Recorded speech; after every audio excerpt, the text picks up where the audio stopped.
Hi! So one of our clients were interested in importing product into Saudi Arabia, but Saudi Arabia is one of those countries where regulatory requirements are quite complex, and it's important to understand them completely before you actually ship product into the market that just gets stuck in customs. So this video is a little bit more about exactly how we help the client and the elements that you might want to consider before shipping product into Saudi Arabia.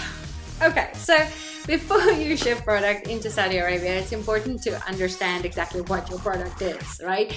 Because there is different authorities and different regulatory bodies that are responsible depending on your product. So some elements that some entities that you might want to be aware of is SASO, CITC, and then of course customs.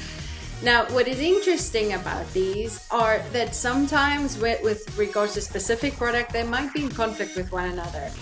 Customs might say you need a SASO certificate, or customs might say you need a CITC approval, where the organizations at CITC says no, you do not.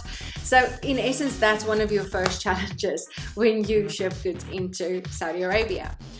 Another thing that you need to sort out for yourself is your business model as well.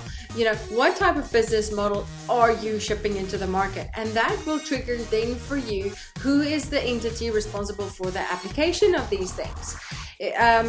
So for instance, if you're selling goods into the market and the importer is importing it, obviously the importer is the one, depending on the Incoterm, that would need to be having these licenses in their name to be able to trade for the goods into the market. So, but there's still, from a product compliance perspective, certain elements that the manufacturer needs to deal with. So certain registrations that need to be implemented from the manufacturer perspective, and certain elements that need to be implemented from the local importer's perspective. And these are the things that you then need to inform yourself about, you know, and look at the different product compliance. Then next thing that you need to take into consideration is your documentation. At which point do you need to get what documentation? So in a lot of cases, there's documentation that you need to be prepared of beforehand, and then there's documentation that you can get once they are in the country. So it's important to understand that flow of documentation in your regulatory process so that you don't get stuck with goods in customs for a document you were supposed to have before you shipped it into the market. So what are you going to take away from this?